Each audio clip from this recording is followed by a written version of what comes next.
Hey guys, it's the Noob Nerd. My name is Sid and I'm back for 2020. And I'm not the only one.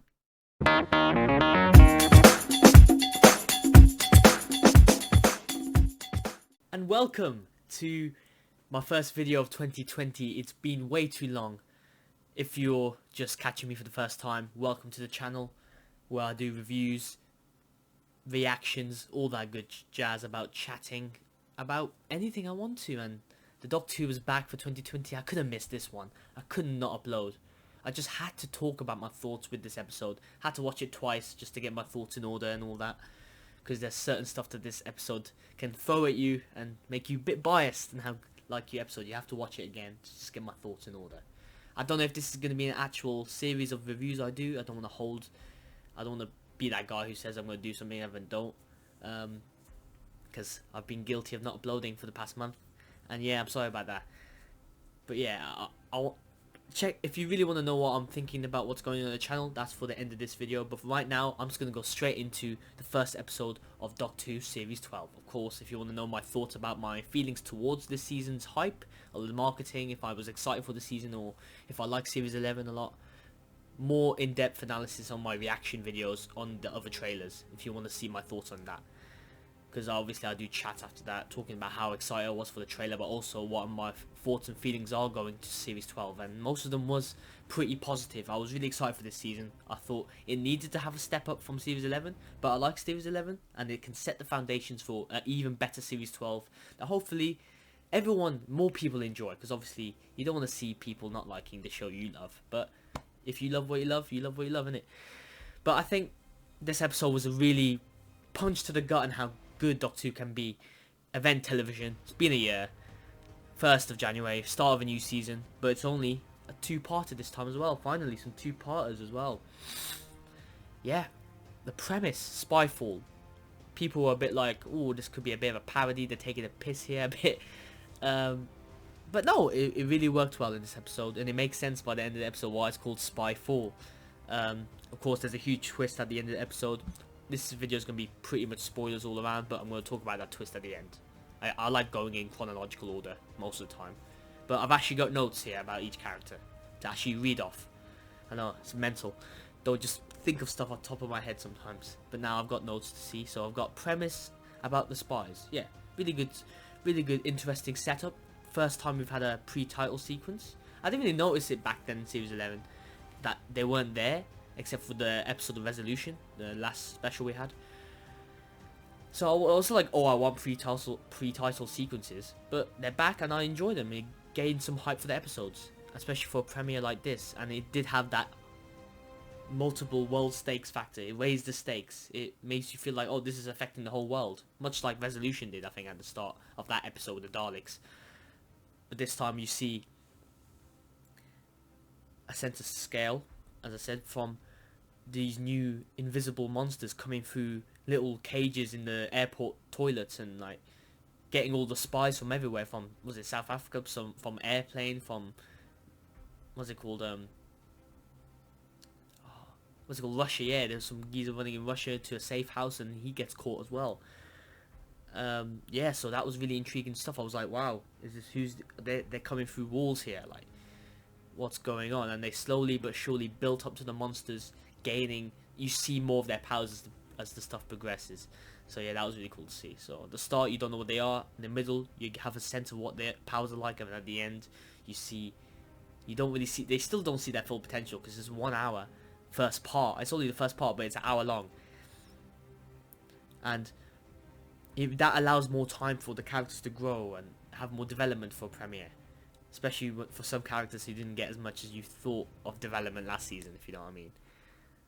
So yeah, you see all the cars picking up with all of our characters. Like, I like how the spy cars just pick up everyone up one by one. You see first of all Ryan with his friends. He's got friends. It's good to see that he actually has a life outside the TARDIS. It's more of I like it when they show and not tell you the backstory. You know what I mean? I say that a lot in my reviews. Showing, not telling, is a good way of creating good television. But yeah, I think this season, hopefully we see the impact of the travelling with the Doctor can have with these characters, and Ryan with his mates, how he has to lie to his mates. That was a cool little jokey thing, but at the same time it was like, oh, is this facade gonna let up? You know what I mean?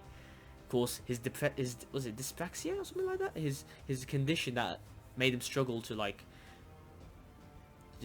do a lot of things. It's like some of the nervous system. I'm not sure actually. Need to catch up series 11, see what's going on there. But yeah, he's improved a lot. He's got the basketball hoop in, dramatic stuff to start off Doctor Who. But yeah, no, it showed an improvement. He was getting better. Of course, at the start of last season, the whole point of the first premiere episode of last season, series 11, that he was struggling to ride the bike. But now he's getting there. He's getting to the mojo. But he's frustrated with himself that he can't get the ball in the net or the hoop, what it's called. But yeah, that was an interesting introduction. Hopefully we see the stakes of secrets being kept. Same with Yaz with her family. You see her with her family there. A bit jokey. I like the Alexa joke. Her dad trying to talk to Alexa. Stuff like that. And hopefully we saw her mum again. Of course, I liked her in the episode before when she was with the arachnids. She was a good supporting character. Maybe we can see her again traveling in TARDIS. Because she sort of knows about the Doctor and sort of what's going on there. I'm not sure about the dynamic there. Who knows what's going on. Stop here.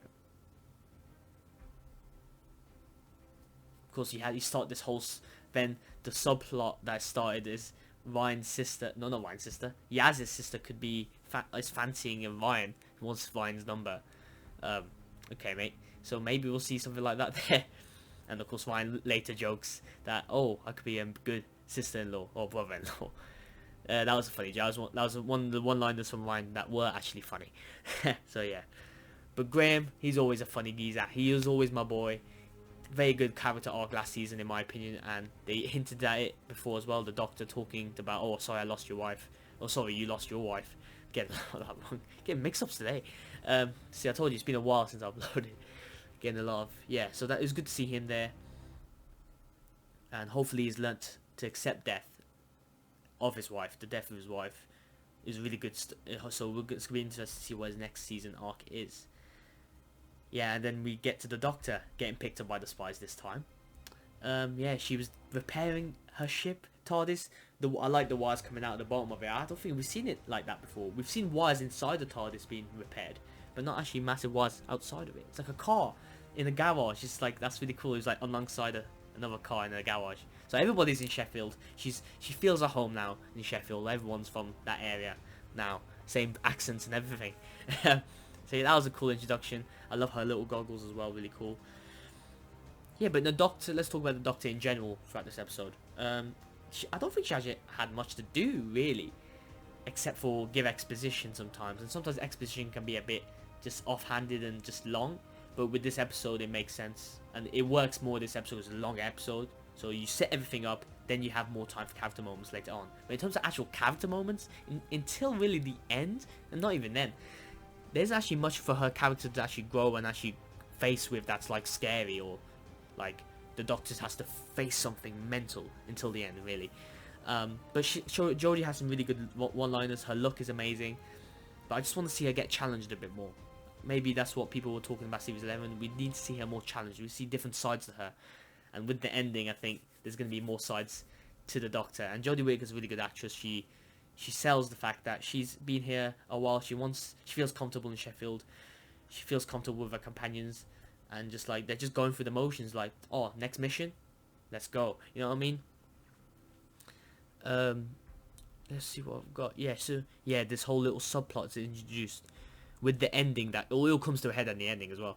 But how Graham asks the Doctor's mate, that she goes on about him as well. That's mostly the episode, just her going on about her mate that we've never seen on screen, at least not until this episode. Graham talks to the Agent O and says, Agent O asks him, asks Graham, oh, how come you never knew about the Doctor's family and stuff like that? And be like, oh, you haven't known about that. And yeah, and Graham's like, no, the Doctor's never told us anything about that. And that was an interesting subplot that I think is going to be an interesting thing to see, a thread to see throughout all the episodes.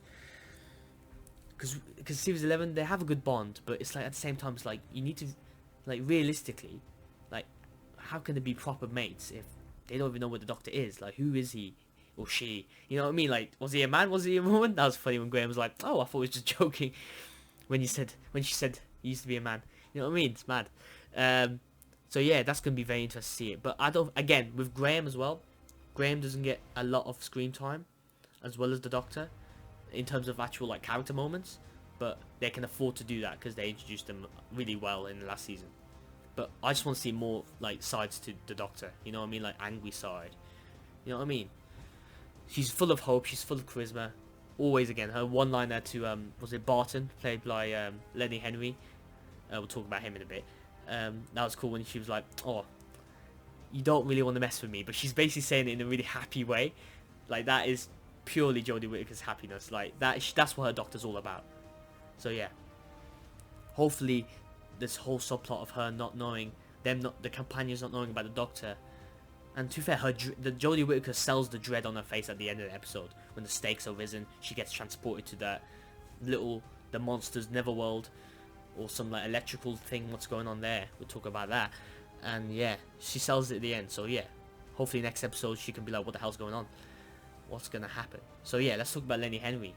Another guest star in this episode who was pretty much a main character almost. Main villainous character in this episode, unlike Stephen Fry. I was really excited to see Stephen Fry when Jodie meets Stephen Fry, who's the head of MI6. We only see him for 5 minutes.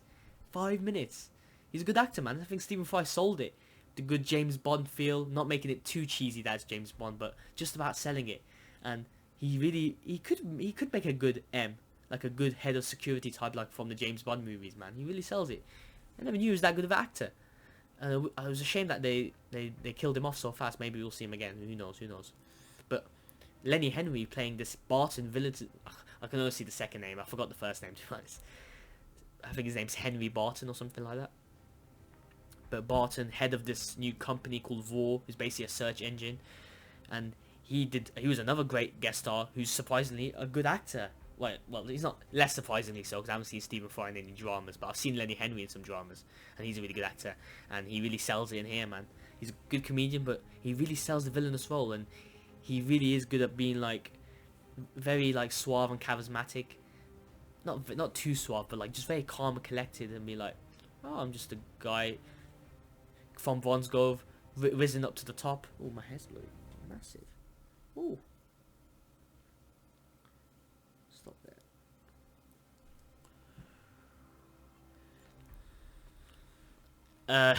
there. Henry Barton. Yes, Henry Barton. Right there. Yeah, he's the head of this company. He's getting interviewed by Yaz. Him explaining his backstory, while also that Yaz and Ryan are trying to infiltrate him, pretty much. Not in that way. So yeah, he was a really good villainous arc. Hopefully we see him develop a bit more by the end of this next episode as well, the part 2. He was selling it when he got the gun, went out the window trying to shoot them. Not the best aim, but his one-line was very good as well, against good charismatic, good chemistry between her and the Doctor, villainous chemistry when they were talking outside the birthday party. When he's like, "What do I pay you for, driver? Like, drive faster." That was really cool stuff, man. I think he just really sold it. Really sold it. Like he could have just been like, "Oh, we get it. Oh, you were always there. Oh, you run this big company all of a sudden." No, he sold it. He sold the fact that no, he's just another Mark Zuckerberg type thing, innit? But more relaxed and knows what he's doing, talking to aliens. But you see in the dread of his face slightly when he's facing the monsters, who he knows are there. He's been working with, but is he working for them or he's working for him? You know what I mean? Of course, all the characters think he's the main guy. He's the spy master, but we all know who isn't. He isn't actually spy master. You know what I mean? Don't worry, we're getting there. We're getting there, guys. Don't worry. And so we move on to Yasmin Khan, who gets stuff to do. Yes, get in there. I'm joking. I think the actress who plays her, I think she has a lot of ability, and she showed it this time in this episode. I think that sometimes the writing doesn't allow these characters to actually have much screen time and have character moments to do and stuff to do, let alone character moments. But Yasmin, she got stuff to do. I really liked her role with Ryan. I think them two good pairing together. Like, because sometimes it felt last season that Ryan was with Graham a lot, obviously their family, and then Yasmin was just off with the side with the Doctor, and just being like, oh yeah, Doctor has to have someone next to her, so let's have Yasmin there. So yeah, she actually had like a meaningful role to do. I like how she's just like, Ryan, just calm down, stop being so nervous. And sometimes it got a bit cheesy how Ryan was just, some of the one-liners were a bit cringe, not gonna lie. But their dynamic together was fun to watch. It really was fun to watch, especially in that scene when they're interviewing Barton, and when she's interviewing. Sorry for the clicks on the mouse. When she's questioning Barton, Lenny Henry's character, and I was like, wait, how does she know how to, like, she's undercover as a journalist, how does she know to say, like, why is she so good at asking questions? And then my mom was like to me, oh, she's a police officer, that makes sense.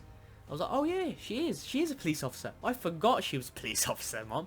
That makes sense why she'd be good at asking questions. But again, I want to see these links between the real world, like her life back in Sheffield, to her life back at home.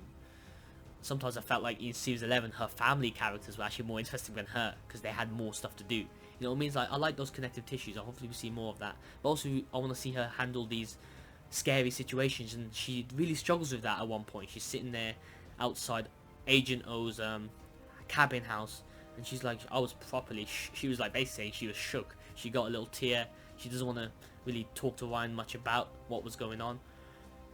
Ryan's like, I'll be there to protect you, but she see that tear in her face. She was shook from that experience, man. She thought she was dead or something. I thought she was dead. I was like, what? I was like, wow, what's going on? You know what I mean? You have Graham. Of course, it didn't have much to do either, as I said before, but some really funny jokes, and I liked his interactions with Agent O, and how that teases, forebodes or foreshadows the twist at the end of the episode, when O's talking about how he loves the Doctor and how Graham doesn't actually know much about the Doctor, as we know. And I liked Agent O's joke about, like, Graham just doesn't really do anything, he just points stuff out, which was a bit annoying for me, but I like how they actually poke fun at themselves and be like, Agent O's like, are you just there to do running commentary while they're trying to, like, sort out these monsters outside their cabin?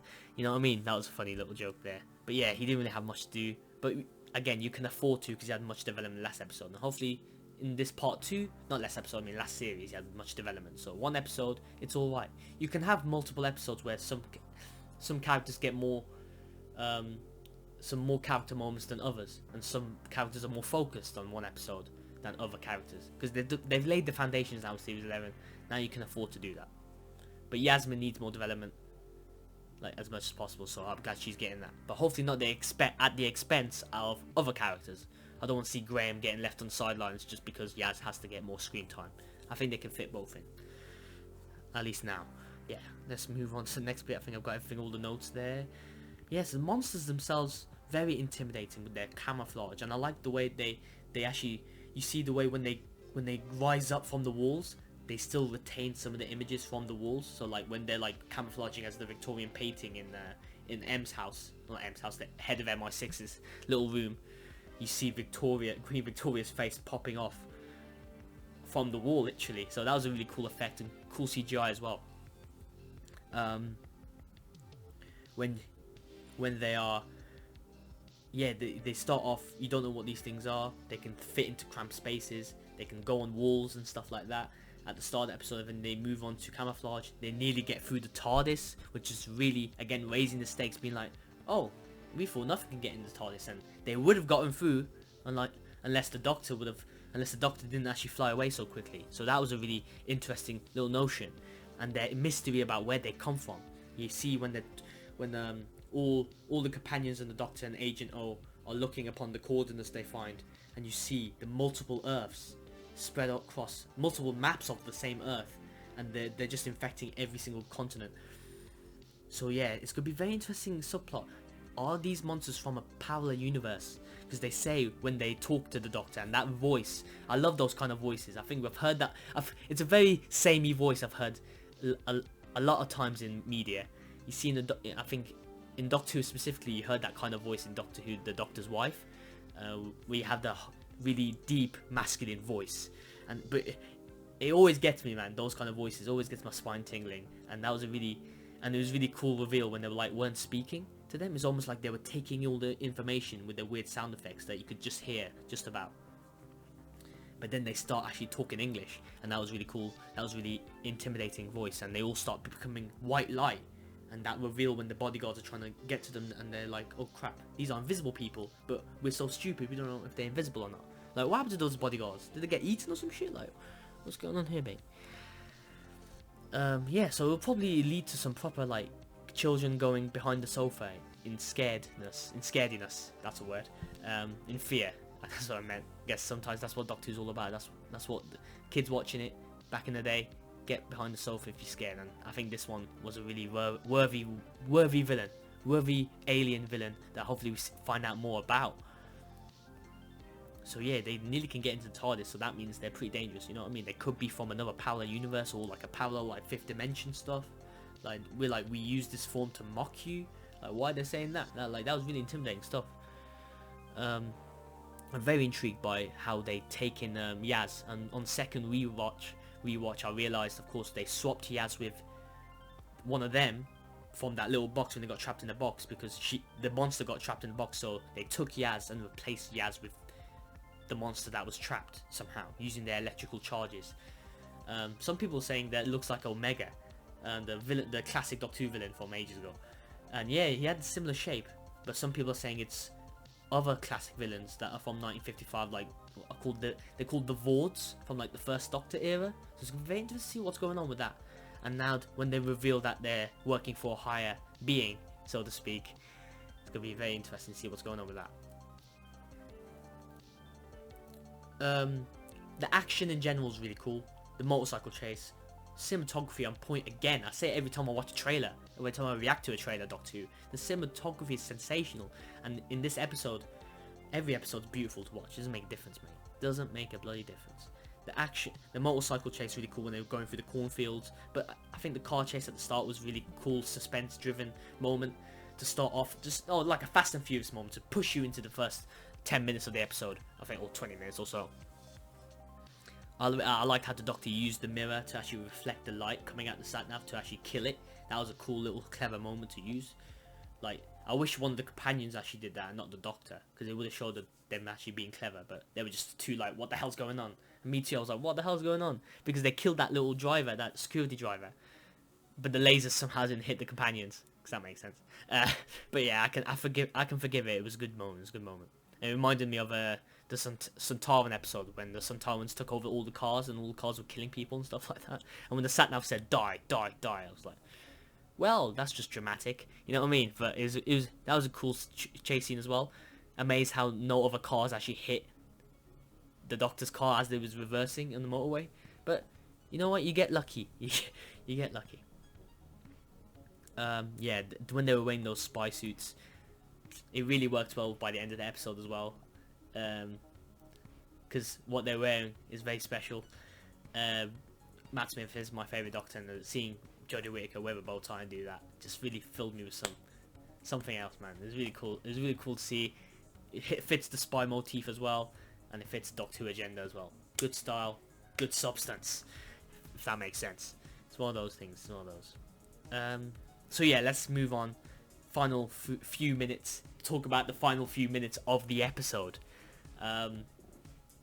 You're gonna get a feeling with these type of reviews. The more I talk about something, the more I like this episode, and I really, really like this episode up to this point. But then the final 5 to 10 minutes really elevated it from being very good to almost great, or 9 or 10 out of 10. I'll tell you my feelings, my score line. I don't like making scores for media, but I'm gonna have to, innit? And I think whatever happened, the final 5 to 10 minutes, in my opinion, really elevated this. Wow. Them flying onto the plane, them trying to, it's like Toy Story 2 when they're getting onto the plane, and you realise Barton's not actually flying the plane anymore. There's a bomb in there, and Agent O is the Master in disguise as Agent O. Agent O's been shrunken down by this little shrunken device. That was a cool Easter egg to see. But yeah, when I realised it said Spy Master, I was like, oh my god, are they really doing this again? I was like, what? I'm gonna be honest. I was like, why are they doing this again? Like, you gotta sell me now. You gotta sell me the dream now, because it just seems to me, for 1 second in my head, like everything's slowed down at this point. Like everything's going mental, but in my head's just slowing down, like the Matrix. Like, let me just comprehend what the hell's going on. But as I'm trying to do that, my head's spinning. Because I was truly shocked. I was like, nothing really hinted towards this on first watch for me, and then I was like, wow, they're just doing the Master just for the sake of it. No, but then you see Sacha Dow, and I was like, his acting. I've seen him in Iron Fist. I've seen in other shows. I was like, why didn't they show him in the trailers or anything while I was watching the episode? That's what I was thinking. And then I realised that's why they didn't show him in any of the trailers, because they want to reveal him as the Master. He's wearing the suit. That's why one of the suits work. The suits work. Everything fit. Everything just fit. His transformation. On second rewatch, you see all the hints. You see him being a bit too into the Doctor, researching Doctor, asking all her friends about the Doctor, being like, "Can I go inside the TARDIS?" His little mannerisms, subtle, very, very subtle. Very subtle, but it's there, and that makes the second rewatch even better. It makes you want to watch the episode multiple times.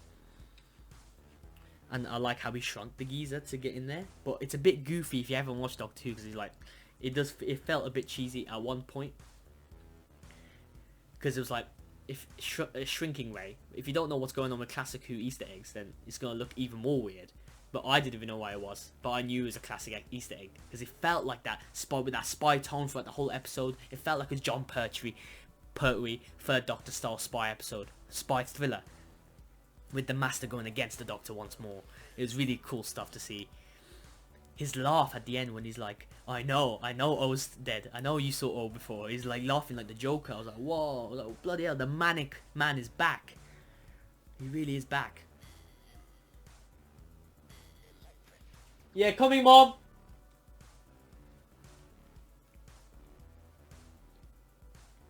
And when you see 5 minutes, you have to sell it. And he sells the calmness, the collectiveness, but also the anger, but also the gluttony. The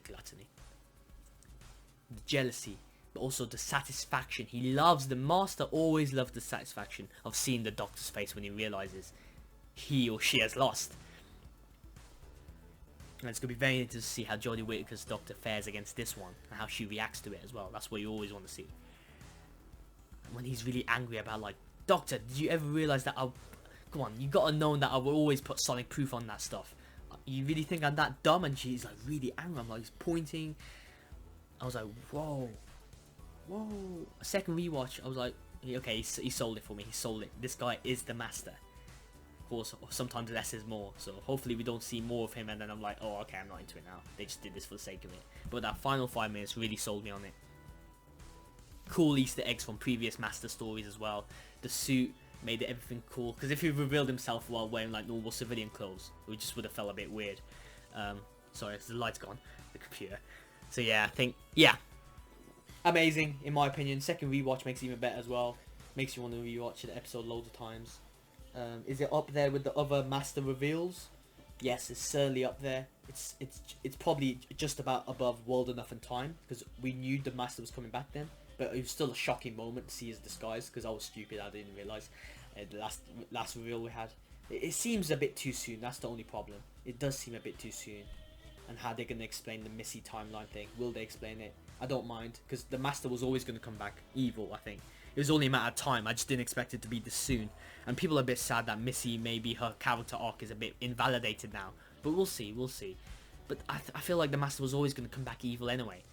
And if you like that Missy arc, you can just have that Missy arc as the one self-contained arc. And if they don't explain anything, then you can be like, oh, all these Masters come before Missy, and Missy's the end point, always. If you really love her character like that. I miss Missy. I love all the Master incarnations.